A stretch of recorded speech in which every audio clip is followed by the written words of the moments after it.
The crystal chandelier cast dancing shadows across the mahogany dining table as Marcus's family erupted in cruel laughter. I sat perfectly still, my hands folded in my lap, watching them celebrate what they thought was my ultimate humiliation. Finally came to his senses, his mother Victoria sneered, raising her wineglass in a mock toast. 5 years too late, if you ask me. Before we jump back in, tell us where you're tuning in from, and if this story touches you, make sure you're subscribed, because tomorrow I've saved something extra special for you. Marcus shifted uncomfortably beside me but said nothing. He'd already delivered the news that had sent shockwaves through this opulent dining room. He was leaving me for his secretary, a 23-year-old blonde named Amber, who apparently appreciated him in ways I never could. I always knew she wasn't good enough for our family, his sister Caroline chimed in, her perfectly manicured nails drumming against her champagne flute. Remember when she showed up to Christmas in that department store dress? More laughter, more cruelty, more confirmation of what I'd suspected for years, that they'd never seen me as anything more than an interloper who'd somehow tricked their golden boy into marriage. What they didn't know was that I was recording every word. What they couldn't imagine was that their poor little Marcus had been feeding me insider information about their precious family business for months, thinking he was impressing his secretary when he was actually destroying everything they'd built. What they would never suspect was that the simple girl from nowhere sitting at their table owned the shell company that now controlled 40% of Harrison Holdings, the empire that funded their lavish lifestyle. But I'm getting ahead of myself.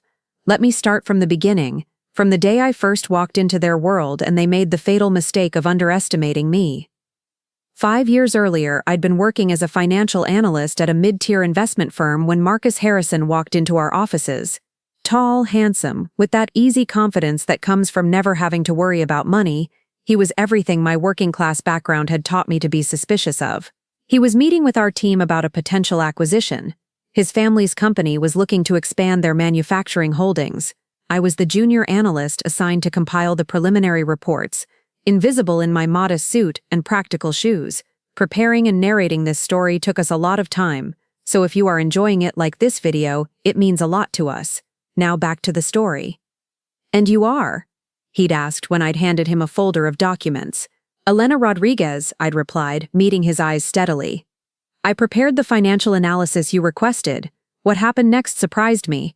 Instead of dismissing me like most executives did with junior staff, Marcus actually read through my analysis on the spot. His eyebrows rose as he flipped through the pages.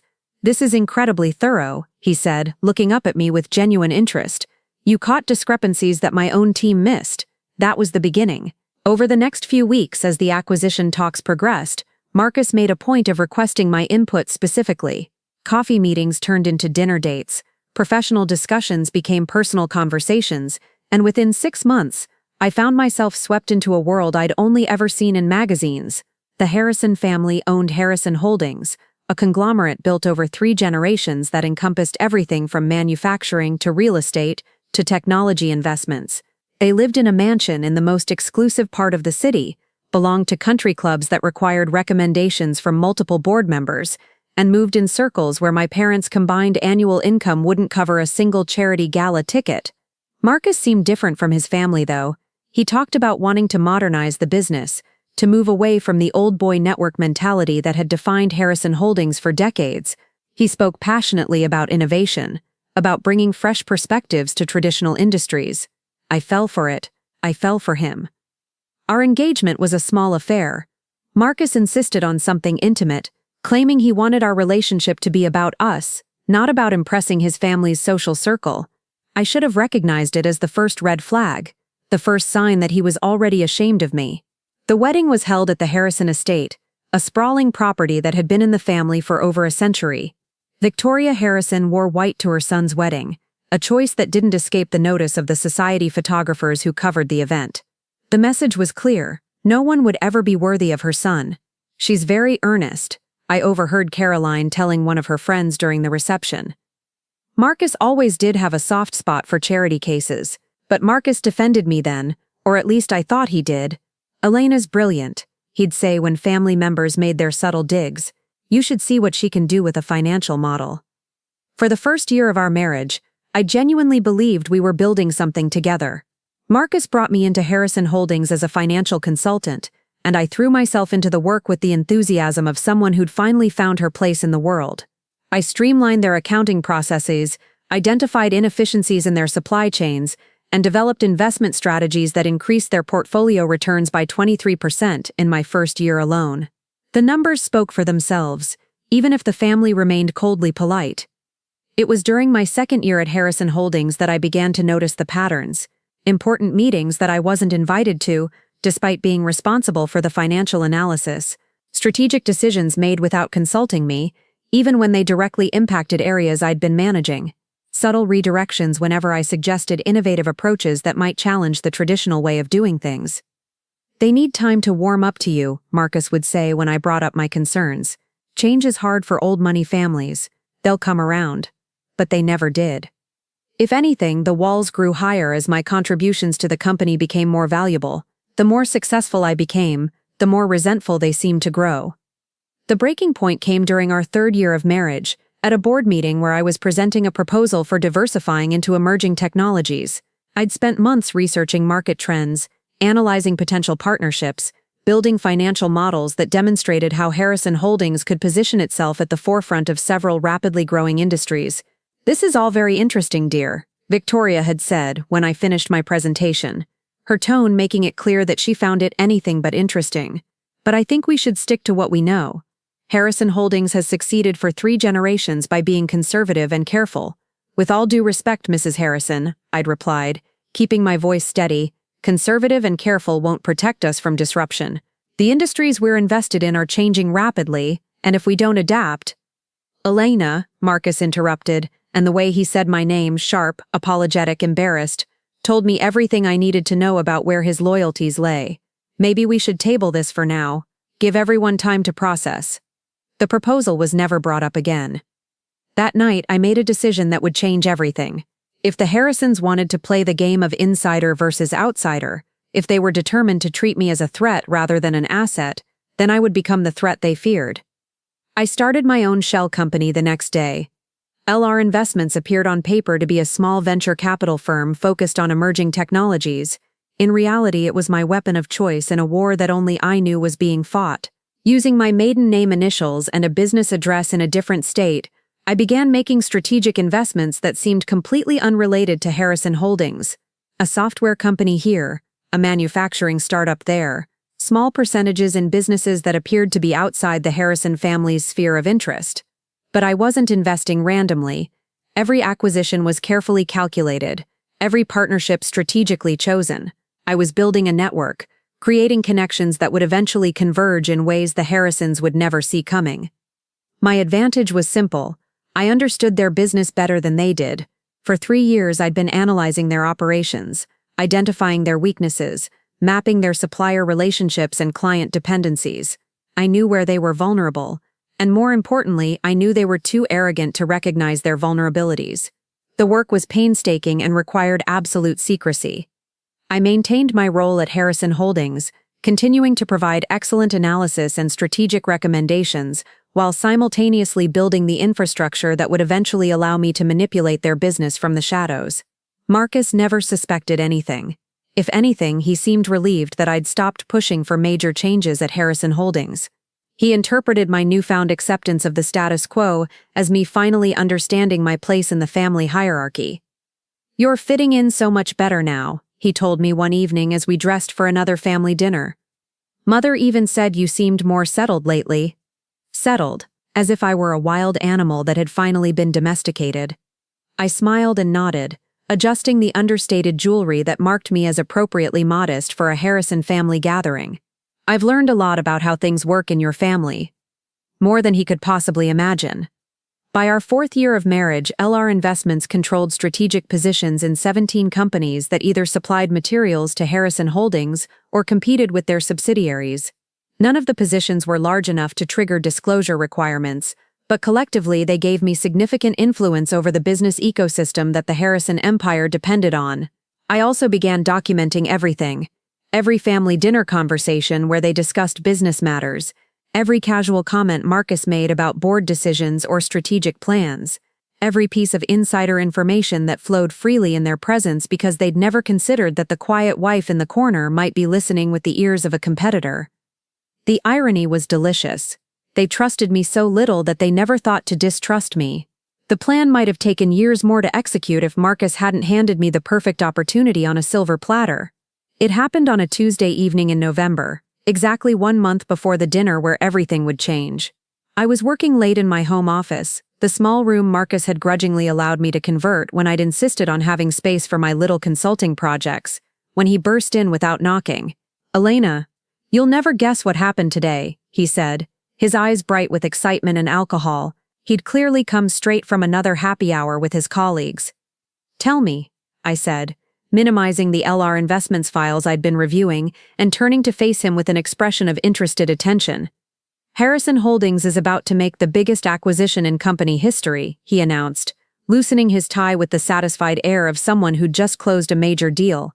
"We're buying out Meridian Industries." My heart stopped. Meridian Industries was a mid-sized manufacturing company that I'd been tracking for months. More importantly, LR Investments held a 15% stake in Meridian through one of my subsidiary companies, a stake that would become incredibly valuable if Harrison Holdings was planning to acquire them.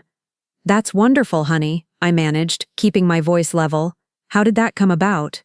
What followed was 30 minutes of Marcus spilling every detail of the confidential acquisition, fueled by alcohol and his desperate need to impress someone with his business acumen. He told me about the private negotiations, the purchase price, the timeline for closing the deal, and most importantly, the fact that the public announcement wouldn't be made for another 3 weeks.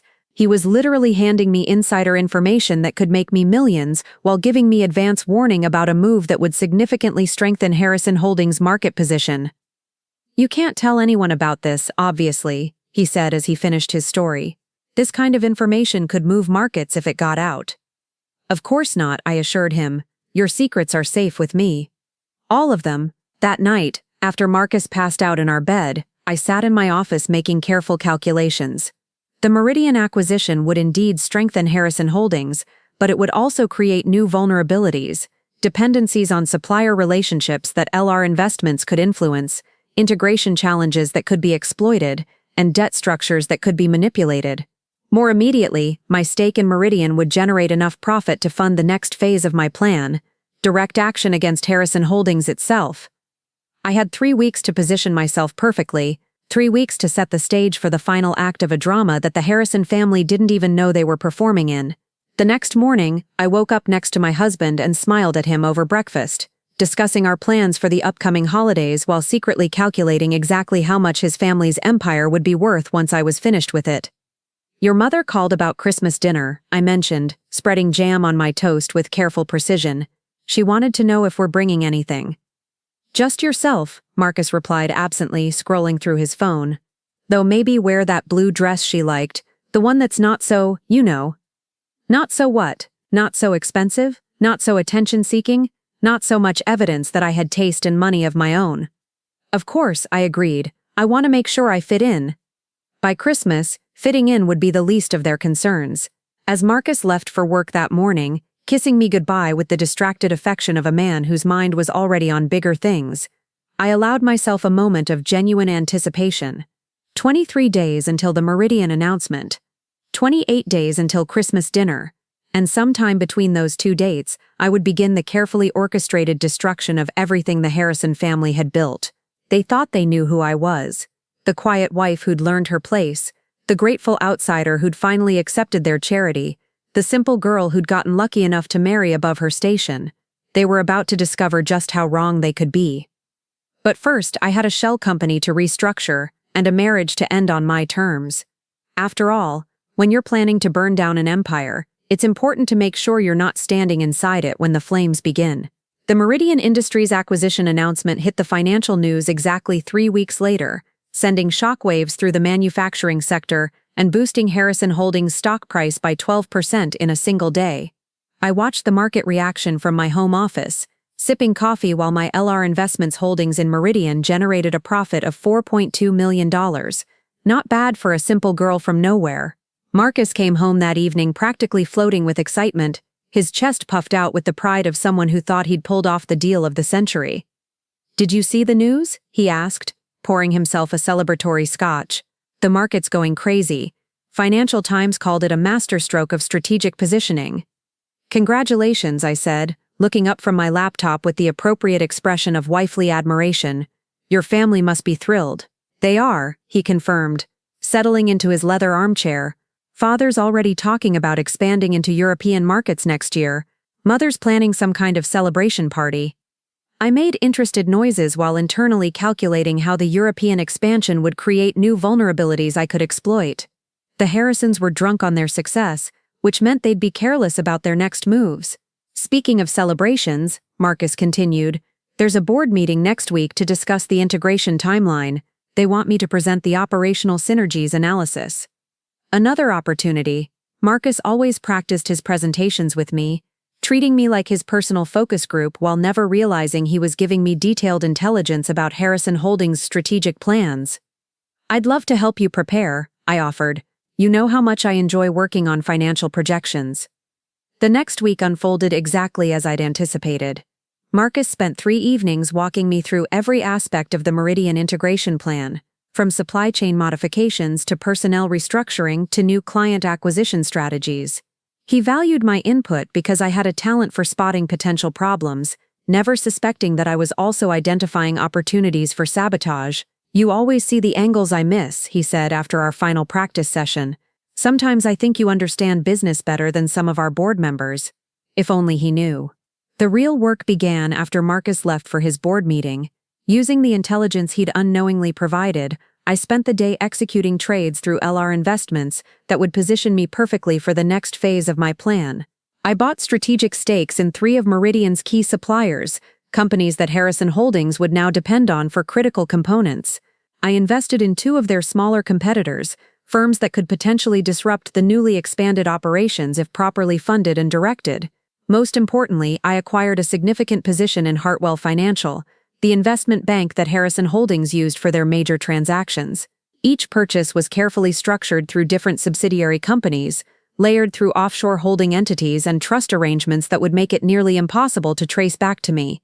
To any outside observer, LR Investments appeared to be a successful but unremarkable venture capital firm, making diversified investments in the manufacturing sector. The beauty of the plan was its patience. I wasn't looking for immediate gratification or obvious revenge. Instead, I was building an invisible web of influence that would allow me to manipulate Harrison Holdings' business environment in ways they would never detect until it was too late. My phone buzzed with a text from Marcus. Board loved the presentation. Father says I'm finally ready for senior leadership. Celebration dinner tomorrow night with the family. Perfect. Another opportunity to gather intelligence while they basked in their perceived triumph. The celebration dinner was held at the Harrison estate, in the same formal dining room where I'd endured 5 years of subtle humiliation. Victoria had outdone herself with the arrangements, French champagne, imported delicacies, and enough crystal and silver to stock a museum. To the future of Harrison Holdings, Thomas Harrison announced, raising his glass. Marcus's father was a man who commanded attention without trying, his presence filling the room with the casual authority of old money. And to my son's vision in identifying this opportunity. The family toasted Marcus with genuine enthusiasm, and for a moment I almost felt sorry for him. He was so desperate for their approval, so hungry for recognition, that he couldn't see how they were using his success to validate their own superiority. Elena, dear, Victoria said, turning her attention to me with that brittle smile I'd learned to recognize as particularly dangerous. You must be so proud of Marcus, though I suppose you didn't contribute much to this particular deal. The casual dismissal was so smoothly delivered that anyone else might have missed the insult, but I'd been studying Victoria Harrison for 5 years, learning to decode her particular brand of passive aggression. I helped him practice his presentation, I replied modestly, though Marcus deserves all the credit for the strategic thinking. Of course he does, Caroline chimed in. It takes a special kind of business mind to identify opportunities like this. Not everyone has that instinct. The implication was clear, certainly not someone from my background. I smiled and nodded, playing my role perfectly while mentally reviewing the positions I'd taken in companies that could cause serious problems for their Meridian integration. Sometimes the best revenge was letting your enemies think they were winning while you built the foundations for their defeat. What's your opinion on the European expansion plans, Elena? Thomas asked, and I caught the subtle test in his voice. He was checking to see if Marcus had been sharing confidential information with his wife. I wouldn't presume to have an opinion on such complex strategic matters, I replied, though I imagine it requires careful analysis of regulatory environments and cultural factors. Safe, generic, appropriately humble. Thomas nodded approvingly, satisfied that I knew my place. If only he knew that I'd already begun researching European manufacturing regulations and identifying potential partners who could help me establish a presence in markets that Harrison Holdings was targeting. The conversation turned to family business, the kind of insider discussion that they conducted freely in front of me because they'd long ago decided I was irrelevant. They talked about board politics, about succession planning, about which family members were being groomed for leadership roles and which were being marginalized. Charles is making noises about wanting more involvement, Victoria mentioned, referring to Thomas's brother who held a small stake in Harrison Holdings. He thinks his son should have a position in the new European division. Charles has always been jealous, Thomas replied dismissively. His boy doesn't have the instincts for this kind of work. Some people are born for business, others aren't. I filed the information away. Family tensions were always useful leverage, especially when they involved competing claims to leadership and inheritance. What about the Pemberton situation? Caroline asked, lowering her voice slightly. Are we still planning to move forward? Marcus glanced at me nervously before answering. Father thinks we should wait until after the Meridian integration is complete. No point in fighting two battles at once. The Pemberton situation. I'd heard references to it before, but never gotten the full story. Whatever it was, it involved enough money or strategic importance to make them cautious about timing. Smart approach, Thomas agreed. Let them think they're safe for a few more months. Sometimes patience is the most valuable weapon in business. The irony was delicious. They were talking about patience as a weapon, while completely oblivious to the fact that I'd been patiently building weapons of my own for years. After dinner, as the family moved to the library for brandy and cigars, I excused myself to use the powder room. Instead, I slipped into Thomas's study, a wood-paneled sanctuary that housed his private files and personal computer.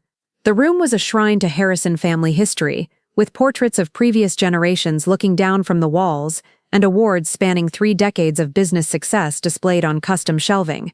I'd been in this room dozens of times for family gatherings, but tonight I had a specific purpose. Thomas's computer was password protected, but I'd watched him type his login credentials during previous visits. Amazing how careless people became when they assumed everyone around them was trustworthy. I had maybe 10 minutes before someone noticed my absence. Working quickly, I accessed his email and began copying files to a small flash drive I'd hidden in my purse. Strategic plans, financial projections, legal documents, correspondence with board members, everything I needed to understand the full scope of Harrison Holdings' current operations and future plans. The Pemberton file was particularly interesting. Pemberton Industries was a family-owned business that controlled several patents Harrison Holdings needed for their European expansion.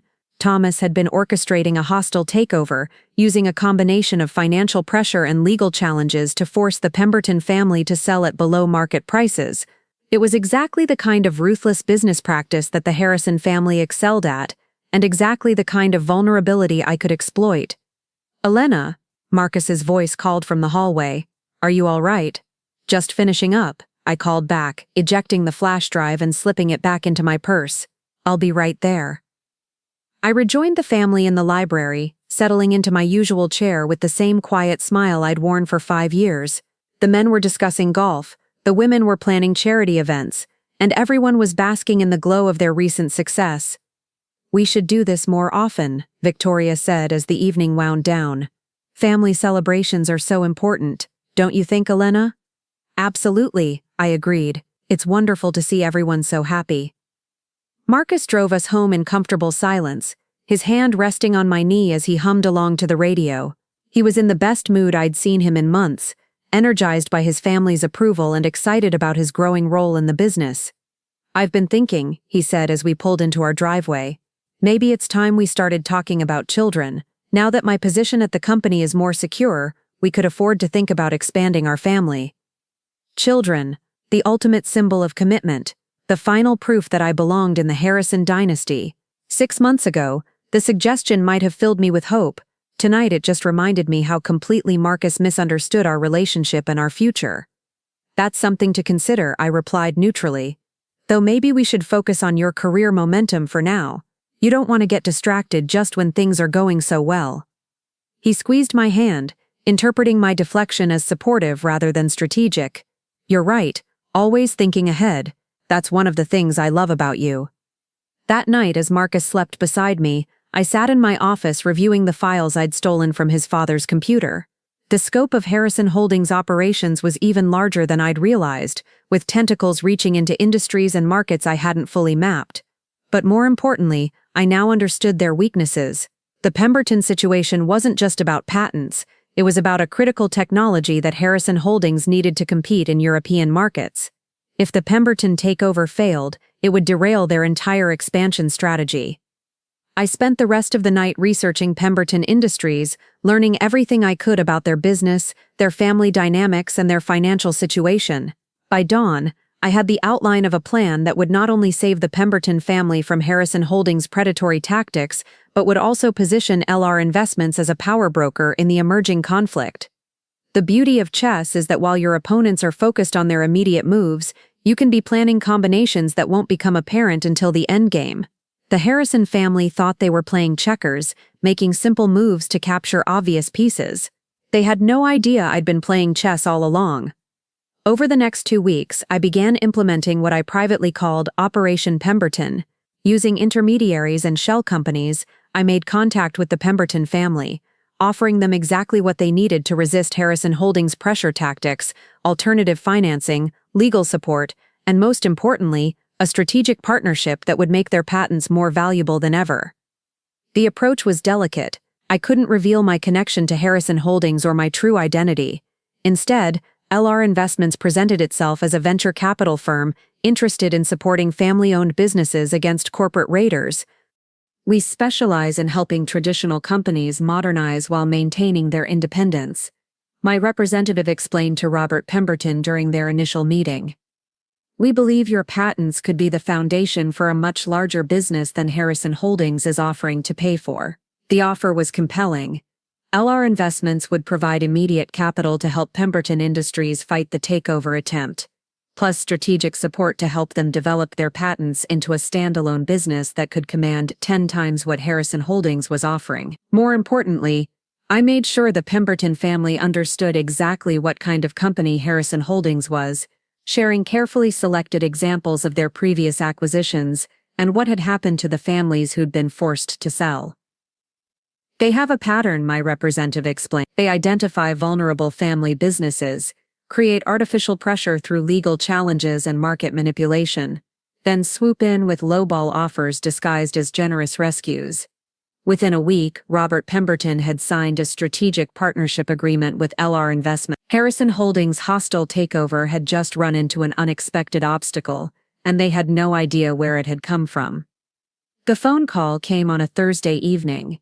Marcus burst through our front door with a thunderous expression, his usual good humor replaced by barely controlled fury. The Pemberton deal fell apart, he announced, loosening his tie with sharp, angry movements.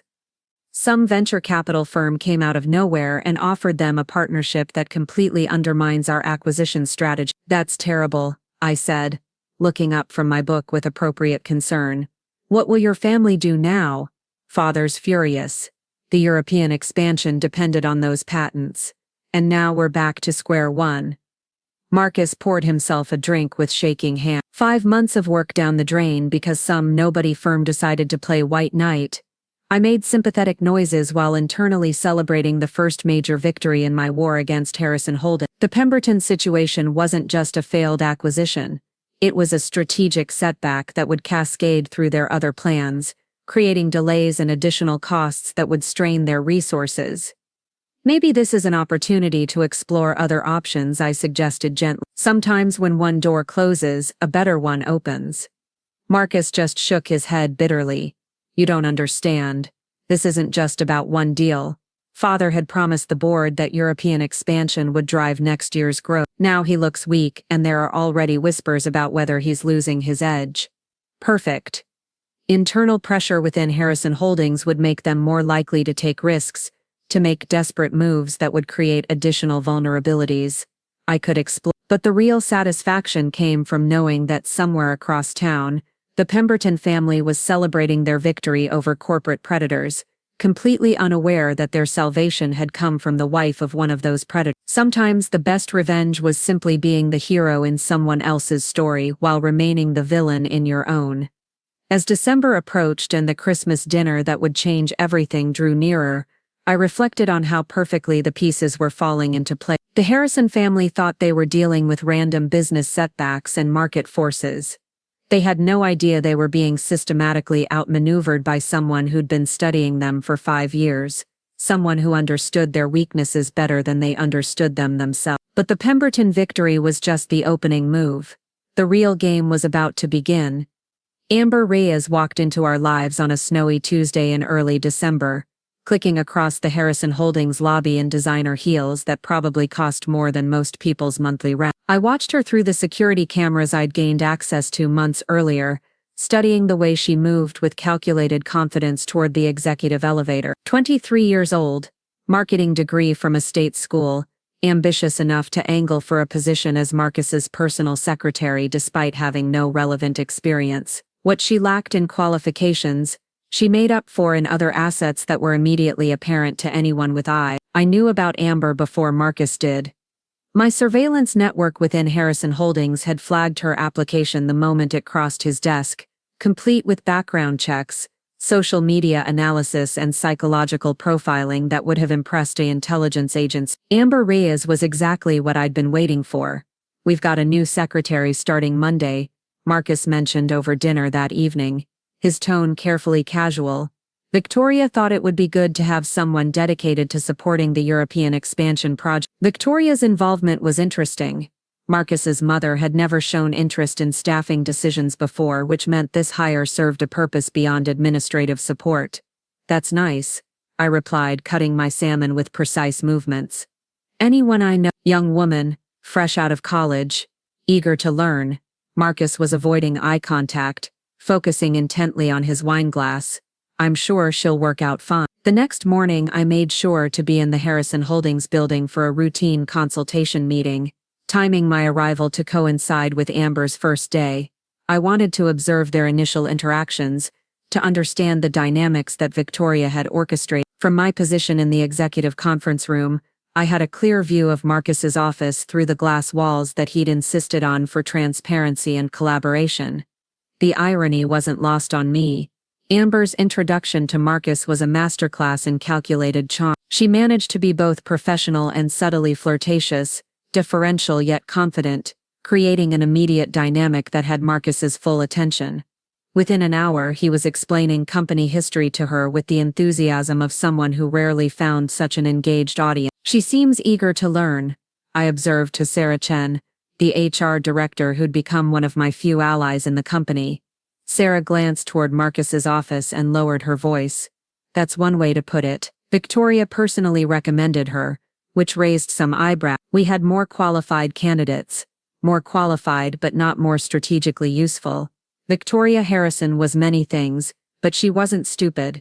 She'd identified her son's vulnerabilities and provided him with a temptation that would serve her purposes perfectly. The question was, what were those purposes? Over the following weeks I watched Amber integrate herself into Marcus's daily routine with impressive efficiency. She arrived early, stayed late, and found reasons to consult with him on matters that should have been handled independently. More telling, Marcus began staying later at the office, claiming that the European expansion required additional planning sessions. "Amber's been incredibly helpful," he told me one evening, his enthusiasm genuine but tinged with something else I couldn't quite identify. "She has fresh perspectives on market positioning that are really valuable."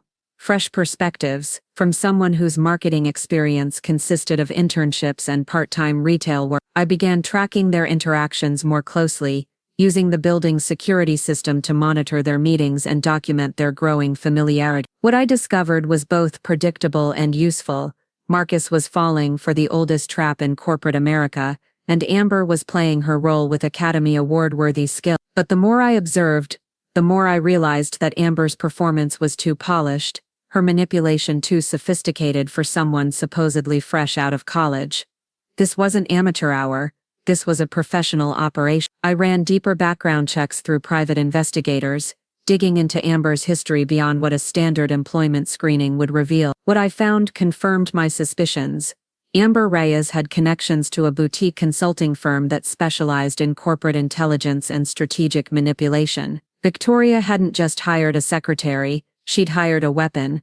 The question was whether that weapon was aimed at Marcus or at me. The answer came during the second week of December, when I intercepted communications between Amber and an encrypted email account that traced back to a law firm specializing in high-net-worth divorces. The messages were carefully coded, but the implications were clear. Amber was gathering evidence of Marcus's assets, his business relationships, and his decision-making authority within Harrison Holdings. Victoria was orchestrating a controlled demolition of her son's marriage, using Amber to document everything needed for a divorce that would protect the family's interests while ensuring I walked away with as little as possible. It was brilliant, ruthless, and exactly what I should have expected from someone who'd spent 40 years perfecting the art of corporate warfare. But Victoria had made one critical miscalculation. She assumed I was a passive victim who would be blindsided by her son's infidelity and manipulated into accepting whatever settlement they offered. She had no idea that I'd been preparing for this exact scenario since the day I realized the Harrison family would never accept me. That evening I made a decision that would accelerate everything. Instead of trying to prevent Marcus's affair with Amber, I would facilitate it. I would give Victoria exactly what she wanted while ensuring it served my purposes better than hers. The plan required delicate maneuvering. I needed Marcus to fall completely for Amber while also gathering evidence of the Harrison family's manipulation that I could use against them later. Most importantly, I needed to control the timing of the revelation so it aligned with the other pieces of my strategy. I started by becoming the perfect wife, supportive, understanding, giving Marcus space for his important work while never questioning his increasingly obvious lies about late nights and weekend meetings. I even suggested that he take Amber to several business functions where I would normally accompany him. She understands the expansion project better than anyone else, I told him when he seemed hesitant about bringing his secretary to a client dinner. It makes sense to have her there for the technical discussions. Marcus's relief was palpable. He'd been trying to figure out how to include Amber in professional settings without seeming inappropriate, and I'd just given him permission. "You're incredible," he said, kissing my forehead with genuine affection. "Most wives would be jealous of the time I spend working with Amber." "I trust you completely," I replied, which was technically true. I trusted him to be exactly as weak and predictable as he'd always been. While Marcus fell deeper into Victoria's carefully laid trap, I accelerated my own plan. The profits from my Meridian investment had given LR Investments enough capital to make more aggressive moves, and I began acquiring positions that would give me direct influence over Harrison Holdings' operation. I bought a controlling stake in Hartwell Financial, the investment bank that handled most of Harrison Holdings' major transactions. Through a series of shell companies, I gained significant influence over 3 of their key suppliers. Most importantly, I began quietly acquiring Harrison Holdings stock itself, using nominee accounts and offshore entities to hide my growing ownership position. Each acquisition was carefully structured to avoid triggering disclosure requirements, but collectively they were building towards something unprecedented. An outsider gaining significant control over a family business that had never allowed external influence. The work required 18-hour days and absolute secrecy, but the infrastructure I'd built over the past year made it possible to coordinate complex transactions while maintaining my facade as Marcus's supportive wife. My private investigator delivered another useful piece of intelligence. Amber had been documenting Marcus's discussions about family business matters, recording conversations where he revealed confidential information about Harrison Holdings' strategies and weaknesses. The recordings were presumably intended as evidence of Marcus's careless handling of sensitive information, ammunition Victoria could use to limit his authority within the company during divorce proceedings. But the same recordings also documented insider information that would be incredibly valuable to a competitor, or to someone planning to manipulate Harrison Holdings from within. I arranged to acquire copies of those recordings through channels that couldn't be traced back to me. Amber's surveillance of Marcus was becoming my surveillance of the entire Harrison family operation. The irony was perfect. Victoria's weapon was becoming my intelligence source, and none of them realized how thoroughly their own game was being turned against them. Christmas was 2 weeks away when Marcus made his first serious mistake. Emboldened by what he thought was my oblivious trust, he began bringing Amber to family events, introducing her as an essential member of his professional team, while shooting me apologetic glances that fooled no one. The family dinners became exercises in collective hypocrisy, with everyone pretending not to notice the obvious attraction between Marcus and his secretary while I played the role of the clueless wife with Oscar-worthy dedication. Amber has such innovative ideas about market penetration, Caroline observed during one particularly awkward evening, her choice of words clearly intentional. She's definitely penetrating new markets, Victoria agreed, her smile sharp enough to cut glass. I responded with appropriate bewilderment, asking innocent questions about business terminology while internally documenting every cruel comment for later use. They thought they were tormenting me with their sophisticated wordplay. They were actually providing evidence of their coordinated harassment campaign. But the real breakthrough came when Marcus started bringing Amber to his home office for strategy sessions that lasted well into the evening. The house's security system, which I'd upgraded months earlier, captured everything: conversations about company secrets, intimate moments that proved their affair, and most importantly, Amber's systematic questioning that went far beyond what any secretary would need to know. Marcus was so drunk on attention and infatuation that he answered every question, revealing details about family finances, business relationships, and strategic vulnerabilities that even I hadn't fully understood. "How does your father make the really big decision?" Amber asked during one particularly productive session. "Like, does he consult with outside advisors or is it all family?" "It's complicated," Marcus replied, clearly enjoying the opportunity to explain his family's power structure. "Father controls the voting trust, but there are ways around that if you know how the board dynamics work." What followed was a detailed explanation of exactly how decisions were made within Harrison Holdings, including the informal relationships and personal conflicts that determined who had real influence beyond their official title. I watched the recording 3 times, making notes on the weaknesses Marcus was unconsciously revealing. Amber was asking exactly the right questions to understand how the Harrison family maintained control, which meant someone had briefed her on what information to gather. But she was also learning things that could be used to destabilize that control, and unlike Victoria, I actually understood how to weaponize the intelligence she was gathering. The final piece of the puzzle fell into place during the 3rd week of December when my financial surveillance detected unusual activity in Harrison Holdings accounts. Someone was moving money through complex transactions that seemed designed to obscure the source and destination of funds. Further investigation revealed that Victoria was liquidating assets and restructuring the family's holdings in preparation for Marcus's divorce. She was preparing to cut her son's access to significant portions of the Harrison wealth while ensuring that I would have no claim on the resources she was protecting. The transfers were being handled through Hartwell Financial, the same investment bank that LR Investments now controlled, which meant I had access to every detail of Victoria's financial maneuvering,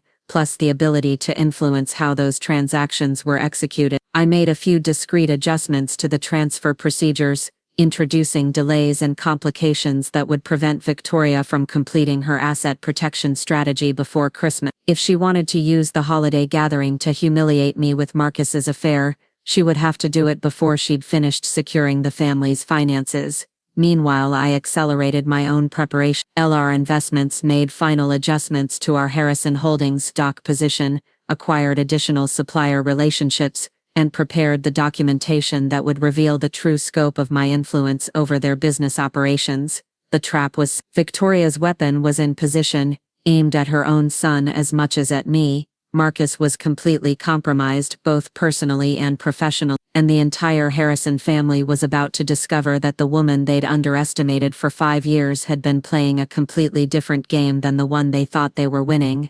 Christmas dinner was 5 days away. In 5 days, the Harrison family would gather to celebrate what they thought was their latest victory. Instead, they would learn what it felt like to be truly outmaneuvered by someone who'd had 5 years to study their weaknesses and prepare for their destruction. But first I had one final move to make, ensuring that Marcus's betrayal would be as public and humiliating as possible, not just for me, but for him. After all, if Victoria wanted to destroy her son's marriage to protect the family business, she deserved to see exactly what kind of son she'd raised in the process. The stage was set, the players were in position, and I was ready to bring down the curtain on the Harrison family's greatest performance, the illusion that they were untouchable, The text message arrived at 11:47 p.m. on December 23rd, exactly as I was putting the finishing touches on my Christmas Eve surprise for the Harrison family. "Working late again tonight, don't wait up," and stared at the screen for a moment, then deleted the message without responding. Through the house's security cameras I could see Marcus's car wasn't in our driveway, hadn't been since 3 p.m. when he'd left for what he called an emergency strategy session with Amber.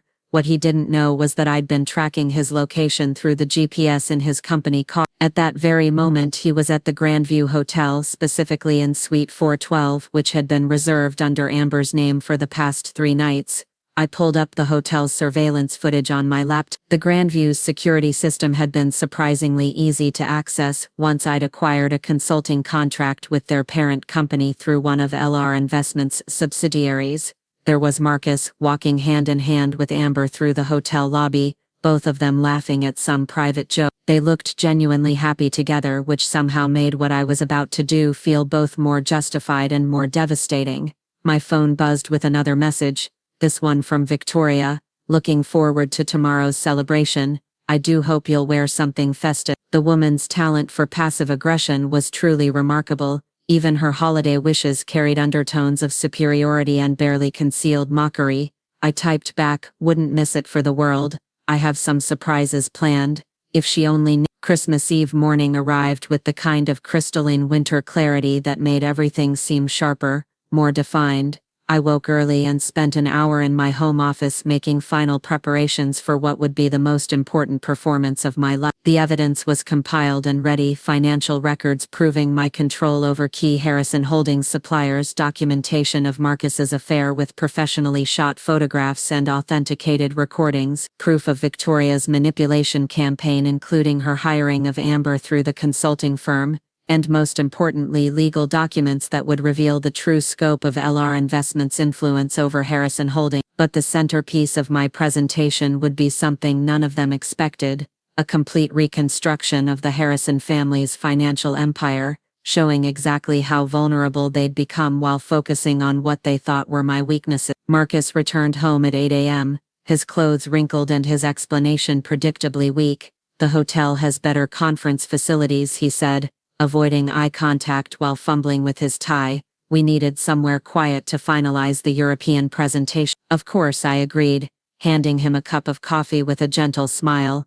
"I'm sure it was very productive." He looked relieved, probably interpreting my calm response as continued obliviousness. Poor Marcus. He'd never been particularly good at reading people, especially me. "I should probably shower and change before we head to Mother's," he said, already moving toward the stairs. Big day today. Indeed it was. While Marcus cleaned up, I received a call from my private investigator confirming that everything was in place for the evening's revelation. The final pieces of evidence had been delivered to secure locations, backup copies were stored in multiple jurisdictions, and the legal team was standing by to execute the next phase of my plan. "Are you certain you want to proceed tonight?" Sarah Martinez asked. I'd hired her 6 months earlier specifically for her expertise in high-stakes corporate warfare. "Once this starts, there's no going back." "I've been planning this for 5 years," I replied, watching Marcus through our bedroom window as he selected his outfit for what he thought would be a family celebration.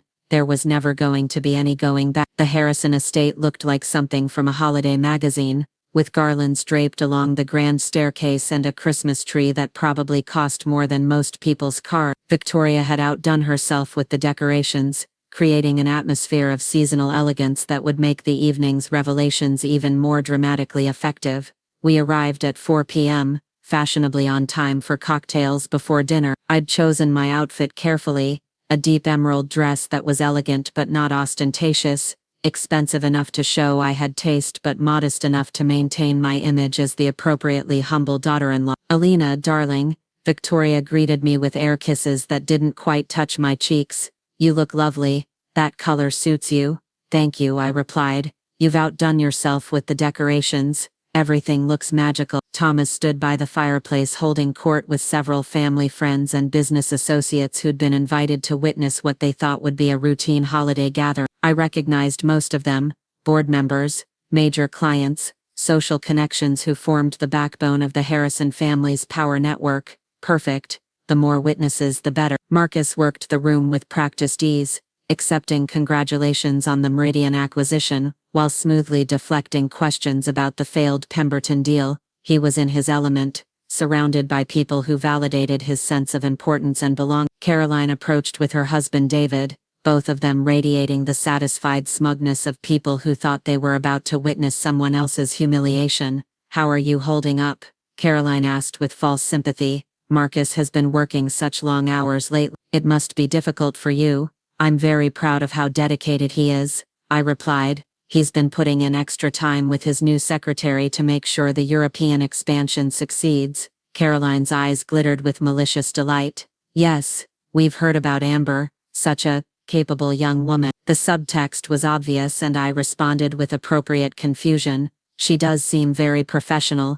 Marcus speaks highly of her work ethic." "I'm sure he does," David chimed in, barely suppressing a smirk. I played my role perfectly, appearing oblivious to their implications while mentally noting every cruel comment for the evidence file I was building. They thought they were tormenting me with their sophisticated mockery. They were actually documenting their own complicity in the systematic harassment campaign that would soon be exposed. Dinner was announced at 6 p.m., and we moved to the formal dining room where Victoria had arranged a feast that probably required a full catering staff. The table settings alone were worth more than most people's annual salaries, with crystal glasses that caught the candlelight and silver that gleamed like polished mirror. I was seated in my usual position, at the far end of the table from Thomas, in the spot traditionally reserved for the least important family member. After 5 years, the slight didn't even register. Tonight, it would be perfect positioning for what I had planned. "Before we begin," Thomas announced, rising with his wine glass, "I want to thank everyone for joining us for this special celebration. This has been a remarkable year for Harrison Holdings, and we have so much to be grateful for." Murmurs of agreement rippled around the table. Marcus beamed with pride, basking in the reflected glory of the family's success. "To family," Thomas continued, "and to the future of Harrison Holdings." Everyone raised their glasses, including me. I sipped my wine while mentally calculating exactly how much that future was about to change. The conversation during the first course focused on business successes and social accomplishments. Victoria regaled the table with stories of her charity work. Caroline discussed her husband's recent promotion, and various guests shared updates on their own professional achievement. Marcus waited until the main course to deliver what he clearly thought would be the evening's most significant announcement. "I have some personal news to share," he said, his voice carrying across the dining room with the confidence of someone who believed he controlled the narrative. "Elena and I have decided to separate." The reaction was immediate and perfectly orchestrated. Victoria gasped with apparent surprise, Caroline covered her mouth in shock, and Thomas frowned with the expression of a man processing unexpected but not entirely unwelcome news. "Oh, Marcus," Victoria said, reaching across the table to squeeze his hand, "I'm so sorry to hear that. These things are always difficult." "It's amicable," Marcus continued, glancing at me with what he probably thought was apologetic sincerity. "We've simply grown in different directions. Elena deserves someone who can give her the attention she needs." The irony was breathtaking. He was presenting his affair as a noble sacrifice, positioning himself as the considerate husband who was setting his wife free rather than the cheating coward who'd been manipulated into betraying his marriage. "These things happen," Thomas said with the gravity of someone delivering profound wisdom. "Sometimes people aren't compatible in the long term, no matter how much they care about each other." I sat quietly through their performance, maintaining the expression of shocked sadness that they expected while internally marveling at their collective shamelessness. They'd orchestrated this entire scenario, from hiring Amber to manipulating Marcus to arranging tonight's announcement, yet they were all pretending to be surprised by the outcome. "What will you do?" Caroline asked with false concern. "I mean profession. I imagine it will be difficult to maintain your consulting relationship with Harrison Holdings under the circumstances." There it was. The real purpose of tonight's announcement wasn't just to humiliate me with Marcus's affair, it was to cut me off from any continued involvement with the family business, ensuring that I walked away with nothing but whatever minimal settlement they were prepared to offer. "I'm sure Elena will land on her feet," Victoria said with that brittle smile I'd learned to hate. "She's always been so resourceful." The word resourceful dripped with condescension. carrying implications about my background and my methods that were clearly intended to sting. It was time. I stood slowly, setting my napkin beside my plate with deliberate precision. The movement drew everyone's attention, exactly as I'd intended. "Actually," I said, my voice carrying clearly across the suddenly quiet dining room, "I have an announcement of my own." Marcus looked confused, probably expecting me to deliver some kind of tearful acceptance of his decision, or perhaps a desperate plea for reconciliation. "I want to thank all of you," I continued, meeting each pair of eyes around the table, "for the education you've provided me over the past 5 years. You've taught me so much about business, about strategy, and most importantly, about the importance of patience." Thomas frowned, clearly sensing that something was wrong, but not yet understanding what. "You see," I said, walking slowly around the table toward the head where Thomas sat, "I've been putting that education to good use. While you've all been focused on what you perceived as my weaknesses and failures, I've been building something much more substantial than any of you realized." I reached into my purse and withdrew a thick folder, placing it on the table in front of Thomas, with a soft thud that seemed to echo in the suddenly tense silence. "What is this?" Thomas asked, his voice tight with suspicion.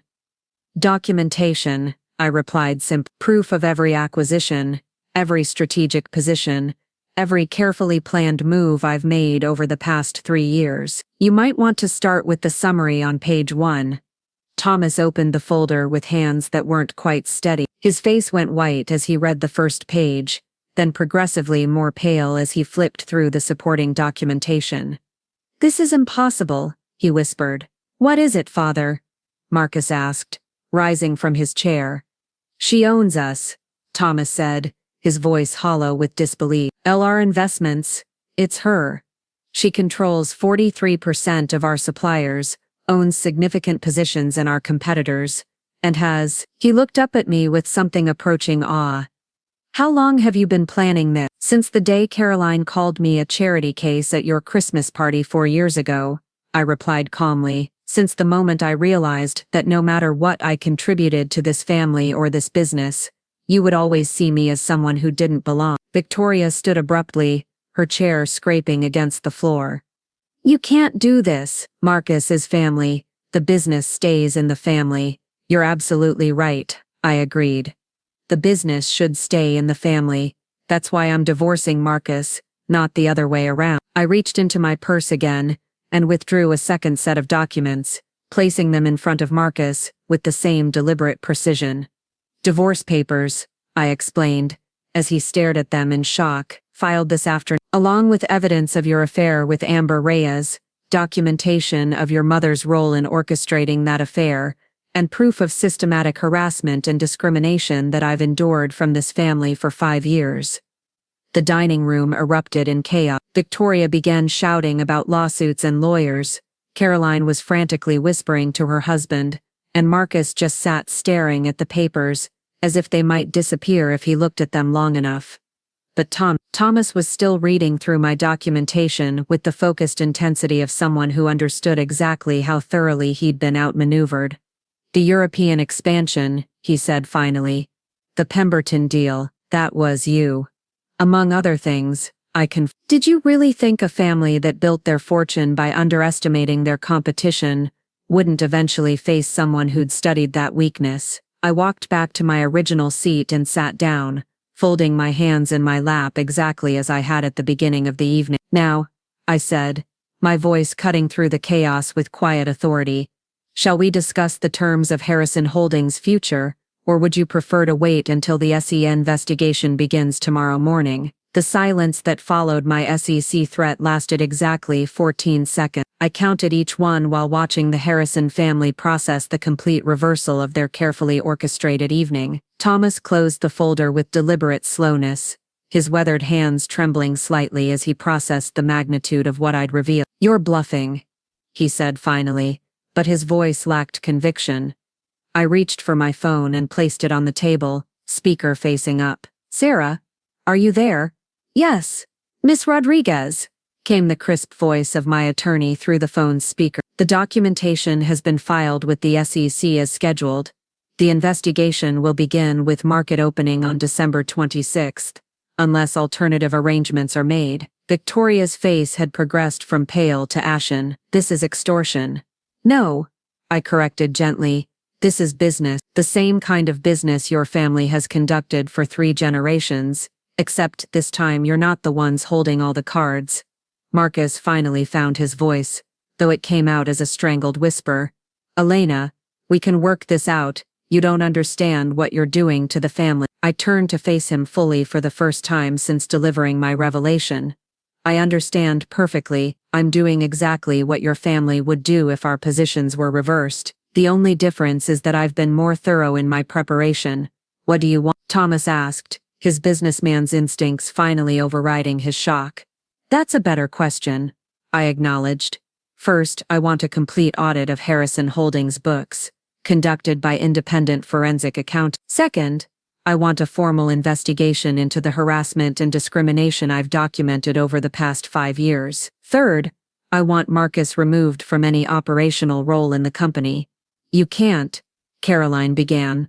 Actually, I can, I interrupted. As of this morning, LR Investments holds enough Harrison Holdings stock to demand board representation. Combined with the leverage I have over your suppliers and financing relationships, I believe you'll find my requests quite reasonable. I stood and walked to the sideboard where Victoria kept her collection of crystal decanters, pouring myself a measure of the 30-year-old brandy that Thomas reserved for special occasions. I continued my explanation.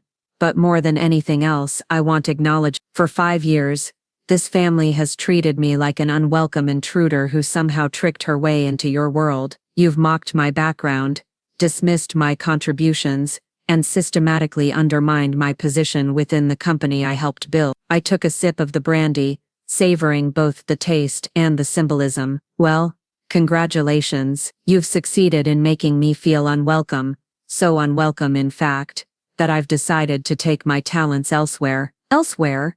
Victoria's voice was barely above a whisper. I'm starting my own company, a direct competitor to Harrison Holdings, funded by the profits from my investments in your suppliers and clients. I estimate it will take about 18 months to establish a significant market presence. The room erupted again, but this time the chaos was different. Instead of outrage and disbelief, there was genuine fear. They were beginning to understand that this wasn't just about revenge or hurt feelings. This was about the systematic destruction of everything they'd spent generations building. However, I continued, raising my voice to cut through their panic. I'm not unreasonable. Despite everything this family has put me through, I'm prepared to offer an alternative arrangement. Thomas leaned forward, his businessman's instinct recognizing a negotiation. What kind of arrangement? A partnership. LR Investments merges with Harrison Holdings under terms that reflect the actual value each party brings to the relationship. I take operational control of the combined entity, with the Harrison family maintaining significant ownership stakes and board representation. That's not a partnership, Caroline protested. That's a takeover. Yes, I agreed simply. It is. The question is whether you prefer a hostile takeover followed by years of litigation and public scandal, or a negotiated transition that preserves some level of family involvement. I returned to my seat and placed a business card on the table. My attorney's contact information. You have until January 15th to decide. After that date, the SEC investigation proceeds, my competitive company launches, and we resolve this matter through the court. Marcus was staring at me as if seeing me for the first time. How long have you been planning this? Since our second Christmas dinner, I replied honestly. When your mother accidentally seated me at the children's table because there wasn't room at the adult table for someone of background, Victoria flinched as if I'd slapped her. That was a seating arrangement issue. We had more guests than expected. There were 12 people at dinner that night, I said calmly. The adult table seats 14, I count. The small humiliation had seemed trivial at the time, just another microaggression in a long series of subtle slights, but it had been the moment I realized that no amount of success or contribution would ever make me truly welcome in their work. Every dismissive comment, every excluded meeting, every time you talked over me, or around me as if I wasn't there, it all went into the calculation. You taught me that in your world only power matters, so I went out and acquired power. My phone buzzed with a text message. I glanced at it and smiled for the first time all evening. Speak of the devil, that's Amber, wondering why Marcus hasn't returned to their hotel room. Marcus went white. How did you know about your affair? Marcus, I've been monitoring your communications for months. Did you really think I wouldn't notice that my husband was suddenly working late every night with his 23-year-old secretary? I pulled out my tablet and showed them a photograph of Marcus and Amber entering the Grandview Hotel. This was taken 3 hours ago. Would you like to see the others? There are quite a few. Victoria made a sound like a wounded animal. You've been spying on us. I've been protecting my interests, I corrected. The same way any smart business person would, when dealing with competitors who've made their hostility clear. I swiped to another photo showing Marcus and Amber in what was clearly an intimate moment. Incidentally, did you know that Amber has been recording your conversation? She's been gathering intelligence on Harrison Holdings for months, supposedly for your divorce attorney, but actually for a competitor who's been planning their own move against your company. Thomas's face went from pale to purple. What competitor? Meridian Industries, I said casually. The company you just acquired. Did you really think they went quietly into that merger? They've been planning a hostile separation for months, and Amber was their inside source. It wasn't entirely true. I'd manufactured some of the evidence to create maximum chaos, but the core fact was accurate. Amber had been gathering intelligence, just not for the purposes Victoria had intended. This is insane, Caroline whispered. You've destroyed everything. I've revealed everything, I corrected. Your son's affair, your manipulation campaign, your vulnerability to exactly the kind of predatory business practices your family has used against others for decades. I haven't destroyed anything that wasn't already rotten. The next hour unfolded like a carefully choreographed dance of power and submission. One by one, the dinner guests made excuses and left, until only the immediate family remained around the table with the wreckage of their Christmas celebration. Thomas spent most of that time making phone calls to lawyers, accountants and board members, trying to assess the damage and explore options for damage control. Each conversation seemed to leave him more deflated than the last. The Meridian integration is completely compromised, he reported after his final call. If what you're saying about their planning a hostile separation is true, we could lose everything we gained from that acquisition. It is true, I confirm, but it's also preventable, if you're willing to accept my terms for the partnership. Victoria had been silent for most of the hour, but now she looked up with eyes that glittered with something between hatred and respect. You planned all of this, every detail, most of it, I acknowledge. Though I did get some unexpected help from your son's weakness for young blondes and your own arrogance about my intelligence, Marcus flinched.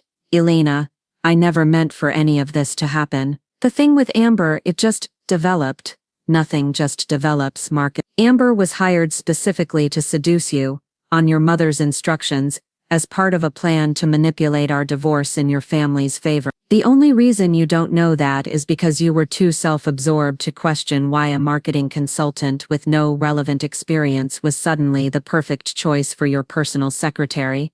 I pulled out another folder and placed it in front of him. Amber's real resume, her actual employment history with 3 different corporate intelligence firms, the contract your mother signed to hire her services, the recordings she made of your conversations about family business matters. Marcus stared at the documents with growing horror. Mother, is this true? Victoria's silence was answer enough.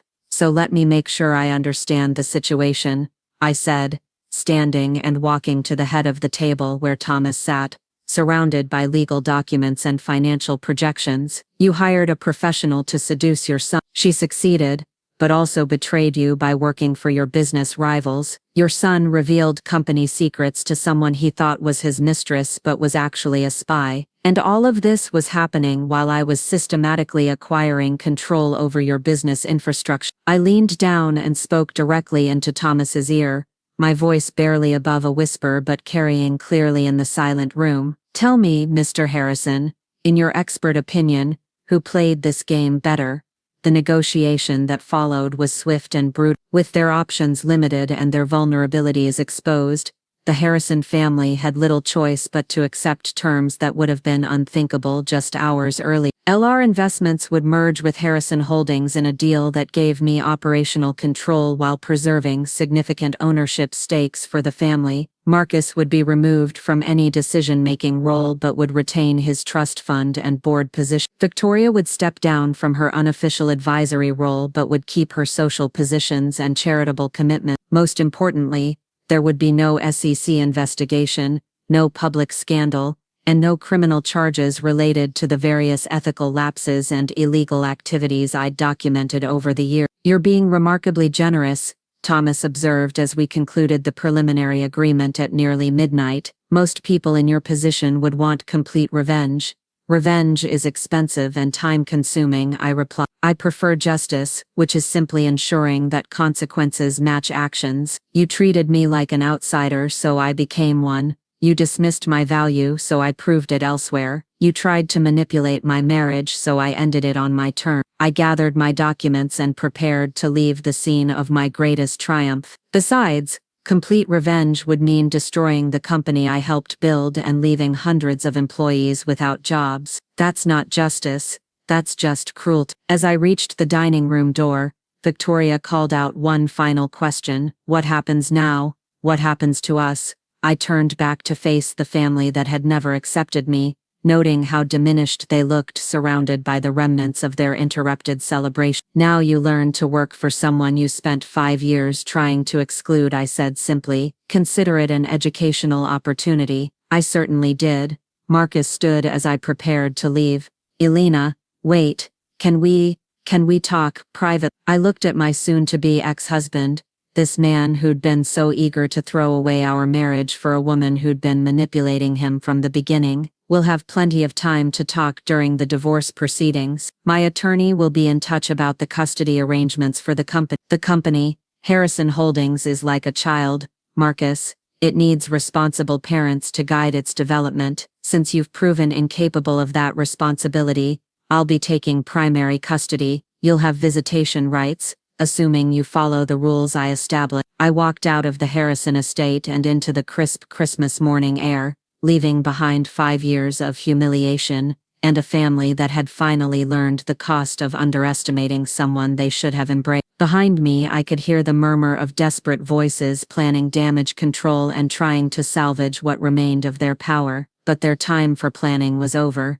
The game had ended, and I had won so completely that they were still trying to understand how thoroughly they'd been outplayed. As I drove home through the empty Christmas morning streets, I reflected on the strange satisfaction of finally being seen for who I really was, even if it meant destroying the illusion of who they'd wanted me to be. Tomorrow would bring new challenges: integrating 2 companies, managing a hostile takeover disguised as a merger, rebuilding relationships with employees who would suddenly discover their quiet consultant was actually their new boss. But tonight, I was simply Elena Rodriguez again, the woman who'd walked into the Harrison family 5 years ago with nothing but ambition and intelligence, and who was now walking away with everything they'd thought was theirs to control. Sometimes the best revenge isn't about destroying your enemies. Sometimes it's about proving that they were never your enemies at all. They were just obstacles you were patient enough to go around. The Harrison Holdings building looked different on January 2nd when I walked through the lobby doors as the company's new majority owner. The same marble floors gleamed under the same crystal chandeliers,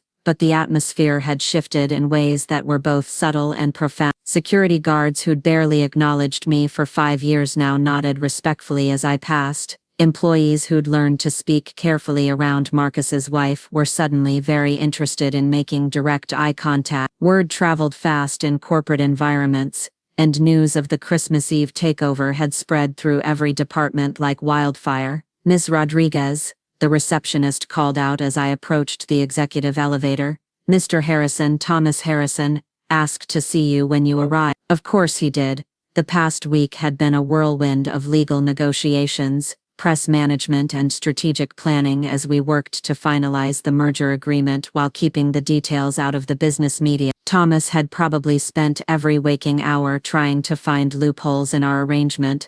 "Tell him I'll be available at 10 a.m. I replied, stepping into the elevator. "I have some matters to attend to first." The executive floor felt like entering a tomb when I emerged. The usual bustle of activity was replaced by an eerie quiet, with assistants speaking in hushed tones and executives moving through the hallways with the careful deliberation of people walking on thin ice. I made my way to what had been Marcus's office, noting how quickly his nameplate had been removed from the door. The space would need to be completely reconfigured. Marcus had favored an open layout with glass walls that projected accessibility while actually providing no privacy. I preferred something that offered both transparency and security. Elena, the voice belonged to Sarah Chen from HR, and her tone carried a mixture of nervousness and excitement. I wanted to welcome you officially to your new role. Thank you, Sarah. I'm looking forward to working together more closely. I gestured toward Marcus's former office. Could you have facilities management prepare a renovation proposal? I'd like to modify the layout before I move in permanently.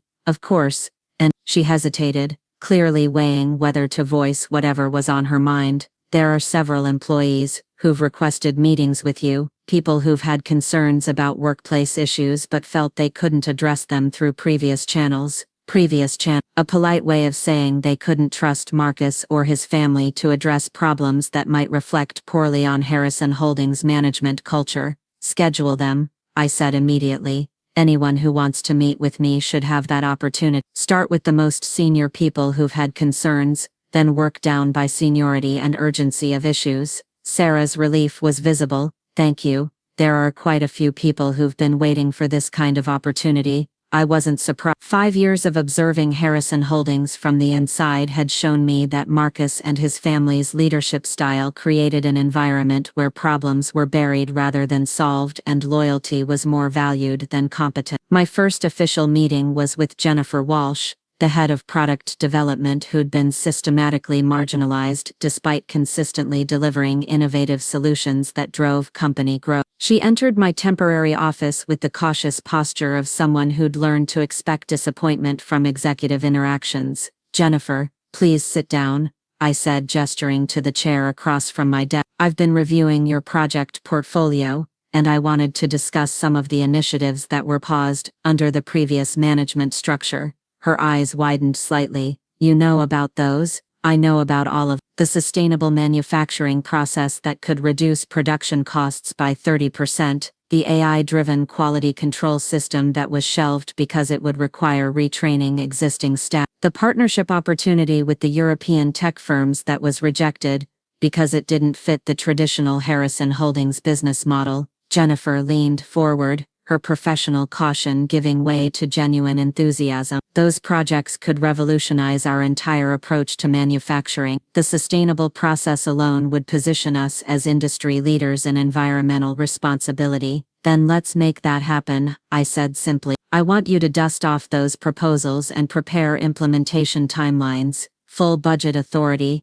dedicated team assignments, whatever resources you need. For the first time since entering my office, Jennifer smiled. Marcus always said those ideas were too risky, too far outside our core competencies. Marcus was wrong about a lot of things, I replied. Innovation isn't risky when it's properly planned and executed. Stagnation is what's risky, especially in industries that are evolving as rapidly as ours. The next 2 hours were spent reviewing Jennifer's suppressed innovations and discussing how they could be integrated into Harrison Holdings operations. By the time she left my office, she was practically glowing with excitement about the possibilities ahead. Rodriguez, she said as she gathered her materials, can I ask you something personal?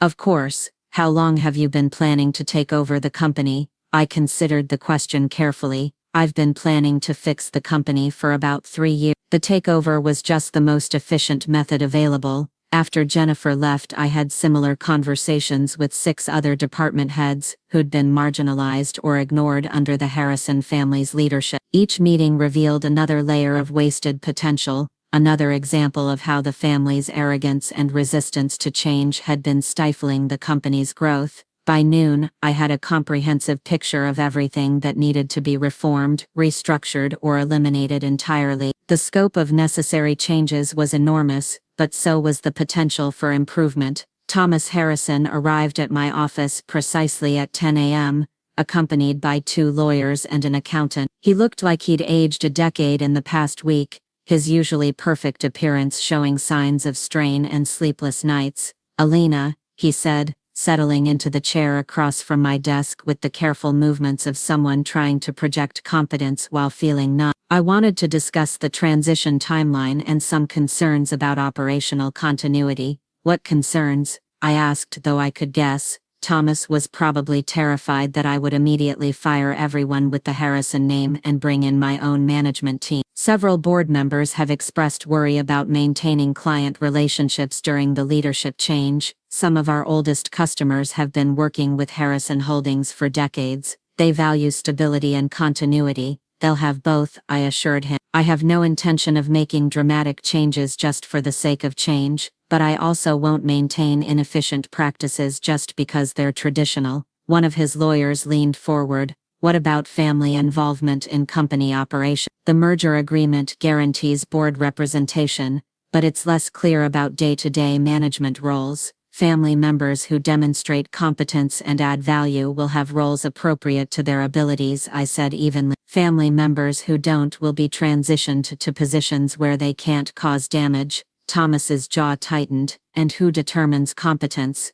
"I do, along with independent performance evaluations and measurable results." I pulled out a folder and placed it on the desk between us. "Speaking of which, I've prepared transition plans for several current family members." Thomas opened the folder with obvious reluctance. Inside were detailed performance assessments for Marcus, Caroline, and 3 cousins who held management positions within the company. "Marcus will retain his board seat and trust fund, but his operational authority is being transferred to Jennifer Walsh in product development. Caroline's marketing role is being restructured. She'll focus on client relations and social events, while strategic marketing decisions will be handled by a new team. Your nephew Robert is being moved from finance to business development, where his interpersonal skills can be better utilized." "You're demoting half the family," one of the lawyers observed. "I'm optimizing their contributions," I corrected. "Everyone will be in positions that match their actual abilities, rather than their perceived entitlement." Thomas studied the documents with the careful attention of someone looking for legal loopholes. "What about succession planning? Harrison Holdings has always been a family business.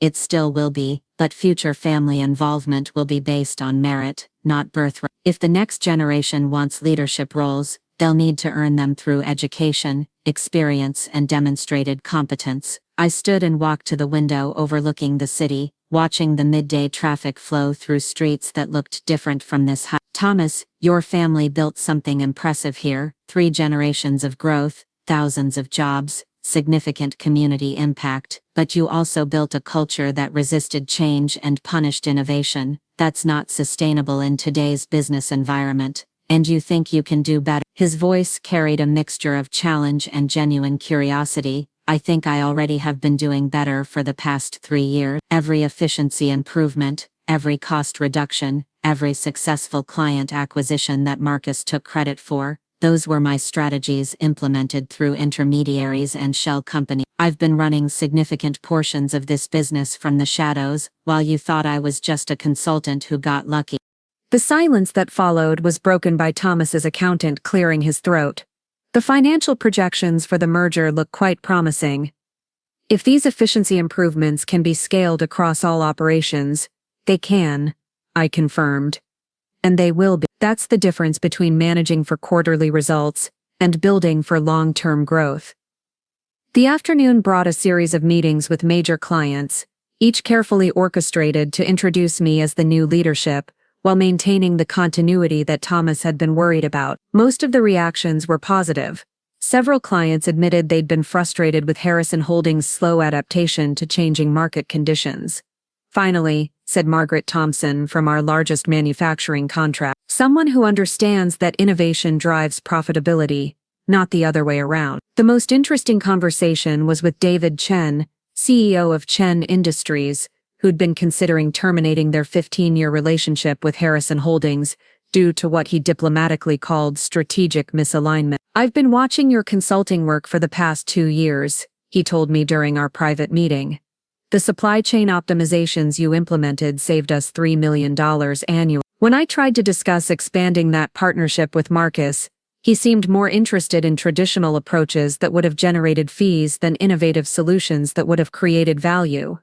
That's going to change, I assured him. Under the new structure, our compensation will be tied directly to client results, not just billable hours. By the end of the day, I'd secured renewals on contracts worth over $200 million and preliminary agreements for expansions that would add another $50 million in annual revenue. The clients weren't just staying with Harrison Holdings, they were increasing their commitments based on confidence in the new leadership direction.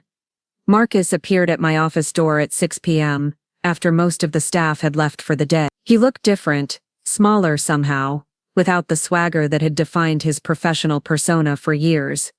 "Can we talk?" he asked, his voice carrying none of the confidence that had once made him so appealing. "Of course. Sit down." He settled into the chair across from my desk, the same chair where his father had sat that morning. But his posture was completely different.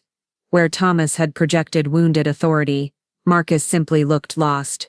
"I don't understand how this happened," he said finally. "How I didn't see any of it coming." "You didn't see it because you weren't looking," I replied honestly. "You were so focused on impressing your family and maintaining your position that you stopped paying attention to what was actually happening around you. The thing with He shook his head. "I thought she was interested in me.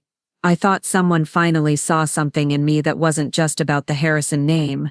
She was interested in you," I said, and his head snapped up in surprise.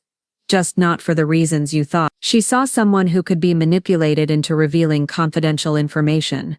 Someone whose ego could be exploited to gain access to family secrets. Someone who was so hungry for validation that he'd risk everything for attention." Marcus flinched as if I'd hit him. "That's not.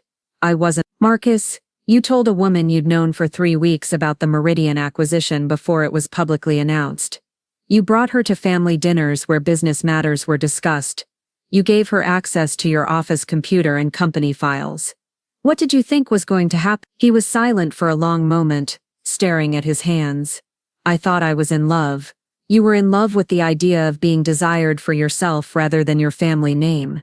Unfortunately, you never questioned whether that desire was genuine." I walked around the desk and sat in the chair next to him, softening my tone slightly. "Marcus, you're not a bad person. You're just someone who never learned to distinguish between what you wanted to be true and what actually was true." "What happens now?" he asked. "With us, I mean. The divorce will be finalized within 60 days. You'll keep your trust fund in your board position, but your authority within the company is over. As for us personally," I paused, considering how to phrase what needed to be said. "There is no us anymore. There probably hasn't been for a long time." He nodded slowly, accepting the finality in my voice. "I destroyed everything, didn't I? You destroyed what you thought you had. But maybe that needed to happen for you to figure out what you actually want. Separate from what your family expects of you." Marcus stood to leave, then turned back one final time. "For what it's worth, I am sorry. About all of it." "I know you are," I replied. "But being sorry doesn't change the consequences. It just means you understand why they're necessary." After he left, I sat alone in my office watching the city lights come on as darkness fell. In one day, I'd begun the process of transforming a company that had been stagnating under entitled leadership into something that could compete in modern markets. But more than that, I'd started the work of building something that reflected my values rather than my resentment. The revenge was complete, but the real work was just beginning. Tomorrow would bring new challenges, new opportunities, and new decisions about how to use the power I'd spent 5 years acquiring. But tonight, I was content to simply sit in the office that was finally mine and plan for a future that I would control completely. The Harrison family had taught me that in their world, only power mattered.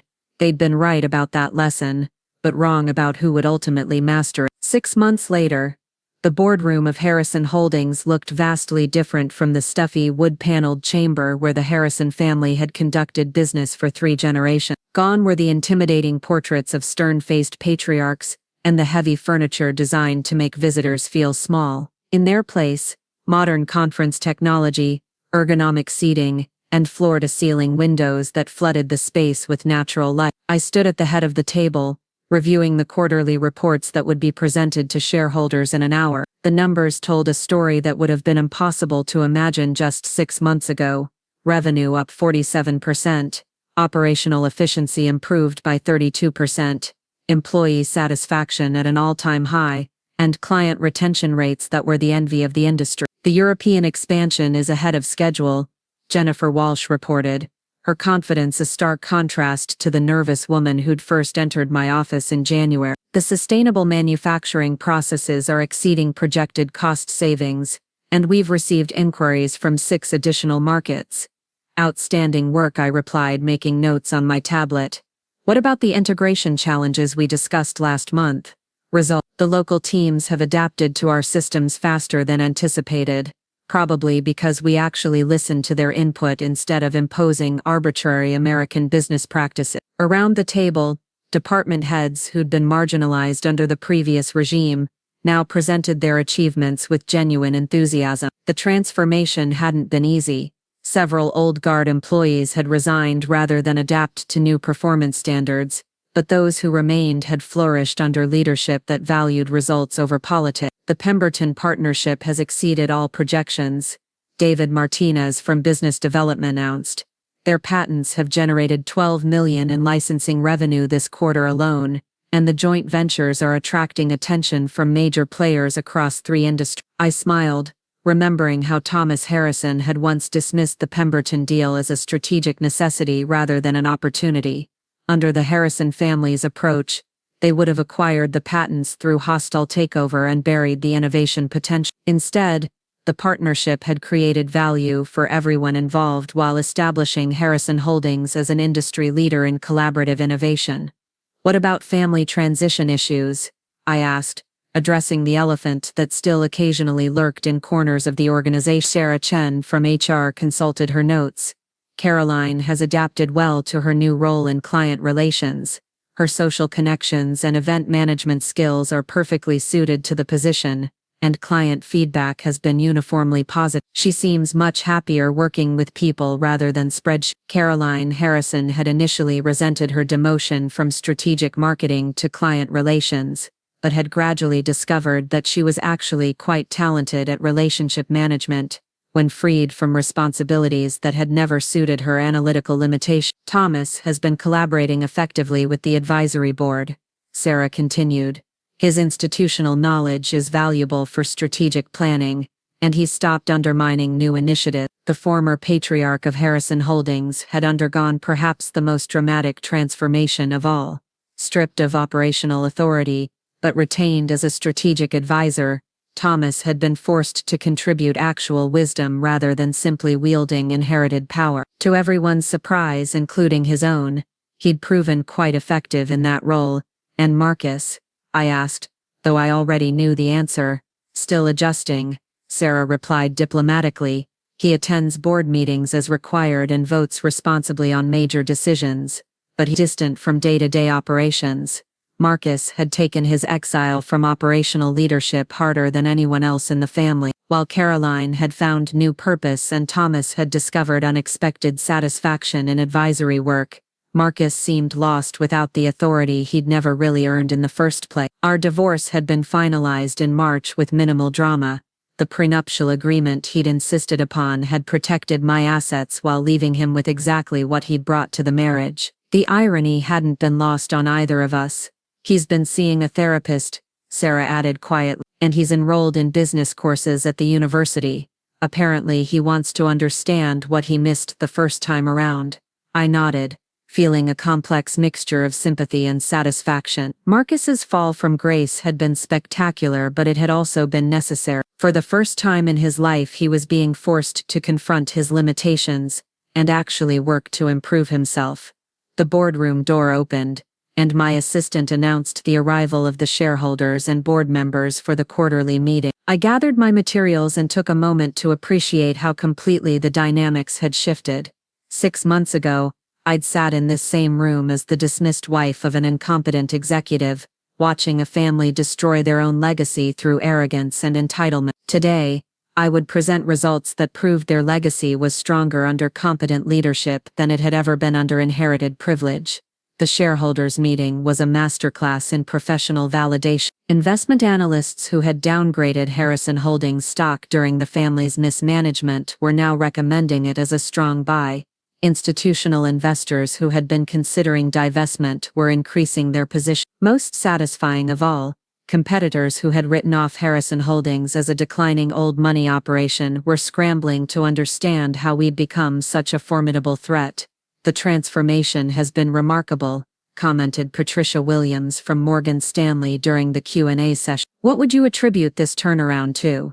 3 factors, I replied, standing confidently before the assembled shareholders. First, we prioritized competence over connections. Second, we focused on creating value rather than protecting territory. Third, we listened to stakeholders, employees, clients, partners, instead of assuming we knew better than the people actually doing the work. There have been rumors about the circumstances surrounding the leadership change, pressed another analyst. Can you address concerns about stability and family continuity? I'd been expecting this question. The business media had been speculating about the Christmas Eve takeover for months, though the official story remained focused on a planned succession rather than a hostile acquisition. Harrison Holdings has always been strongest when leadership aligned with capability, I said carefully. The current structure ensures that family heritage and business excellence can coexist productively. We've preserved what worked about the traditional approach while modernizing what did. Thomas Harrison, sitting in the front row with other board members, nodded approvingly. Whatever resentment he still harbored about losing control, he was too much of a businessman to argue with results that had increased his personal wealth by 30% in 6 months. After the meeting, as shareholders and analysts filed out discussing the impressive presentation, I found myself alone with the family members who remained involved in the business. You've exceeded every projection, Thomas admitted, his tone carrying grudging respect. I may have disagreed with your methods, but I can't argue with your results.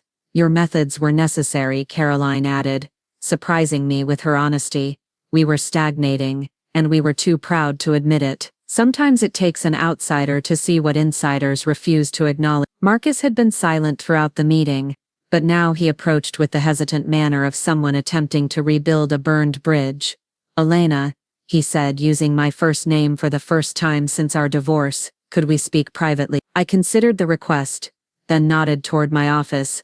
5 minutes. My office, completely renovated, and bearing no resemblance to the space Marcus had once occupied, overlooked the city with floor-to-ceiling windows that made the room feel limitless. Marcus stood awkwardly near the door, clearly uncertain about his purpose in requesting the meeting. I wanted to thank you, he said finally. Thank me, for not destroying everything. You could have, you had enough leverage to crush the entire family, ruin the business, leave us with nothing. He moved closer to the window, staring out at the skyline. Instead, you saved us from ourselves. I studied his profile, noting how the past 6 months had changed him. The entitled arrogance was gone, replaced by something that might eventually mature into genuine humility. I didn't save you, I corrected. I saved the business and the employees. What you and your family do with the second chance you've been given is up to you. The therapy has been enlightening, Marcus continued. I'm beginning to understand how many warning signs I ignored, how many opportunities I wasted because I was too focused on maintaining my image, rather than developing actual capabilities. That's progress, I acknowledge. I've been thinking about what you said last Christmas, about power and understanding consequences. He turned to face me directly. You mastered the game my family created, but you played it better than we ever did because you understood what the real stakes were, which were creating something sustainable instead of just protecting something inherited. I was impressed despite myself. The Marcus who'd casually betrayed our marriage while mocking my background would never have been capable of such insight. What will you do now? I asked. Actually learn this time, instead of just assuming I already know. He moved toward the door, then paused. For what it's worth, I'm proud of what you've accomplished, and I'm sorry it took losing everything for me to understand what I'd taken for granted. After he left, I sat alone in my office reflecting on the strange journey that had brought me to this moment. 5 years ago, I'd been a mid-level analyst who'd fallen in love with a charming heir to a business empire. Tonight, I was the architect of that empire's resurrection, and the author of my former husband's redemption. 1 year later, the invitation arrived on expensive cardstock with elegant calligraphy. Harrison Holdings cordially invites you to celebrate our centennial anniversary and the opening of our European headquarters. I smiled, remembering when such invitations had represented opportunities for subtle humiliation rather than genuine celebration. This time, I was listed as the keynote speaker rather than a reluctant +1. The gala was held at the Metropolitan Museum, with Harrison Holdings having sponsored a major exhibition on industrial innovation throughout the centuries. The symbolism wasn't subtle. We were positioning ourselves as inheritors of a great tradition, while also pioneers of future possibility. Elena Caroline Harrison, now Caroline Harrison Martinez, after her marriage to David from business development, approached with genuine warmth. "You look absolutely stunning." She was. The custom gown I'd chosen for the evening was a far cry from the modest department store dresses I'd worn to family events 5 years ago, but more than the clothes, everything about my presence projected the confidence of someone who belonged exactly where she was. "Thank you," I replied. "You look radiant. Married life agrees with you."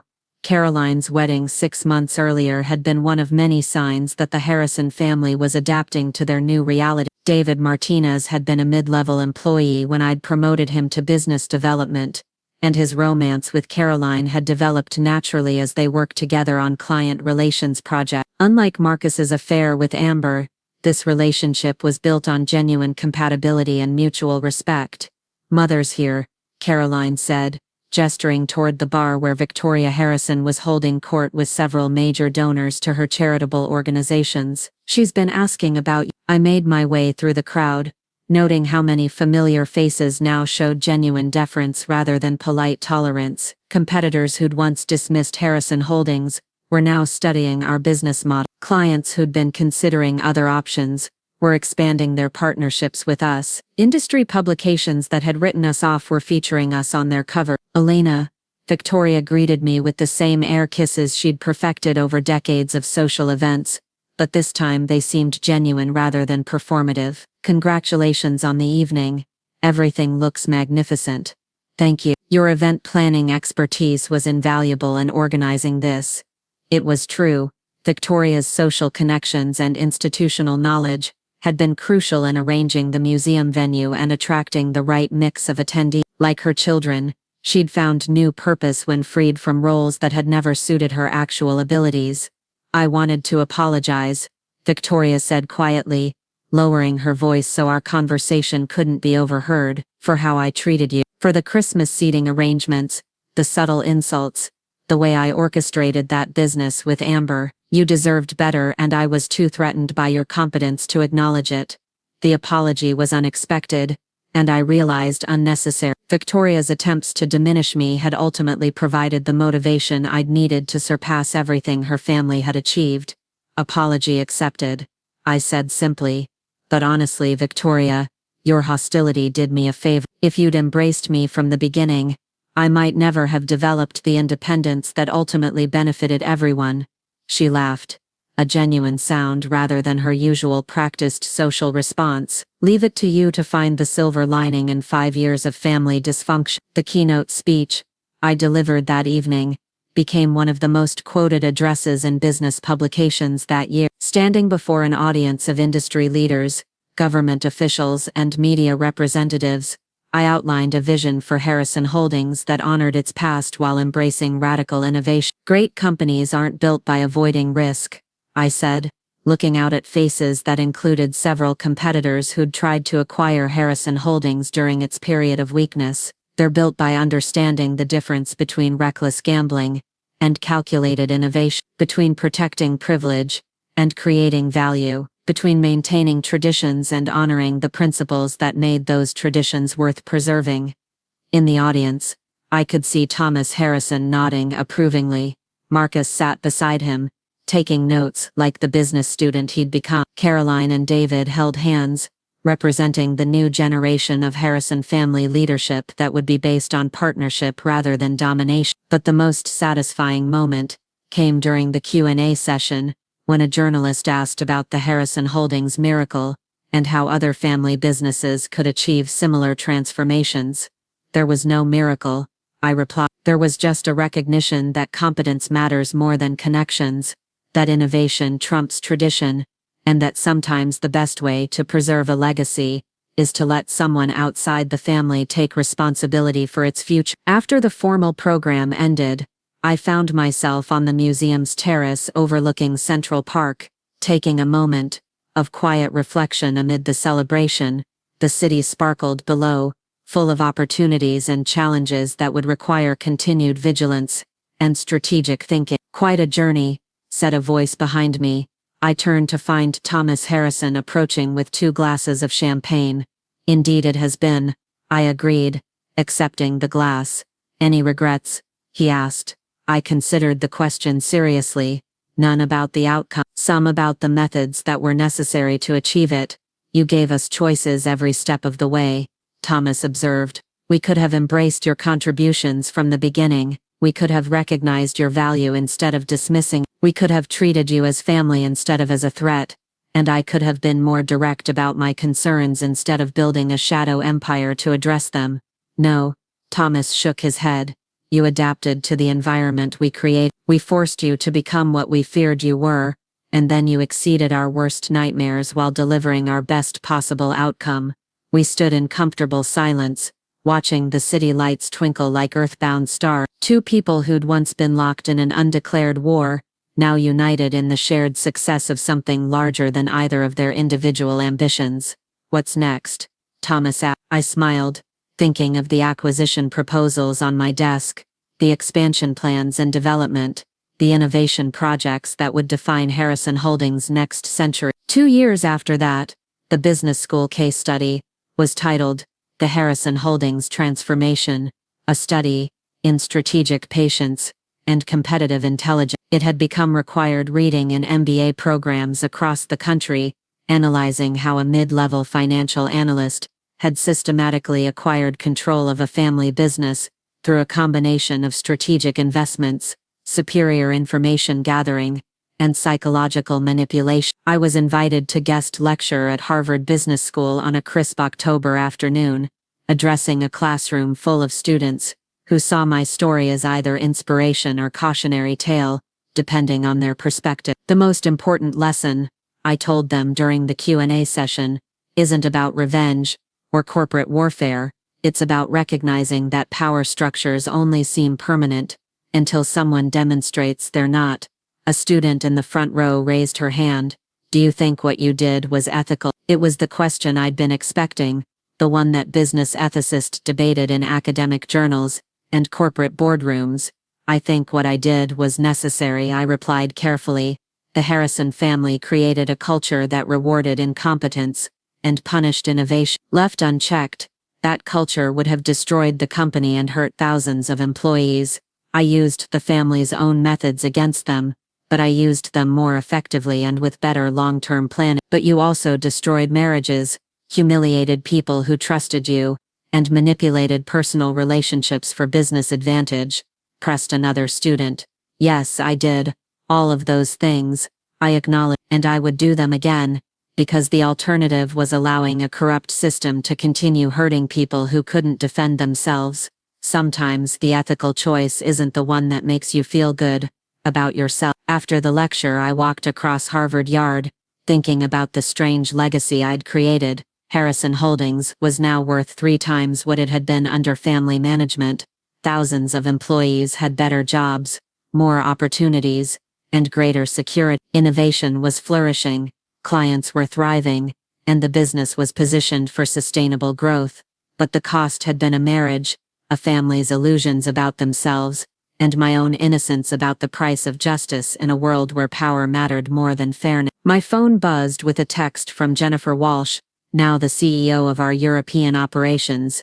Acquisition completed. Welcome to Harrison Holdings Berlin. I smiled, reading the message while standing in the shadow of buildings, where generations of business leaders had learned the theories I'd been forced to practice in real time. Tomorrow would bring new challenges, new opportunities, and new decisions about how to use the power I'd spent 5 years acquiring. But tonight, I was content to walk through the autumn evening air, remembering the woman who'd once sat silently at family dinners while her husband's relatives mocked her background and dismissed her dream. That woman was gone, replaced by someone who understood that the best revenge isn't about destroying your enemies, it's about building something so much better than what they created, that they have no choice but to acknowledge your superiority. The Harrison family had stopped laughing long ago. Now they worked for me, and after everything we'd all been through, that seemed like justice enough. The end. Up next, you've got 2 more standout stories right on your screen. If this one hit the mark, you won't want to pass these up. Just click and check them out. And don't forget to like, subscribe, and turn on the notification bell so you don't miss any upload from us.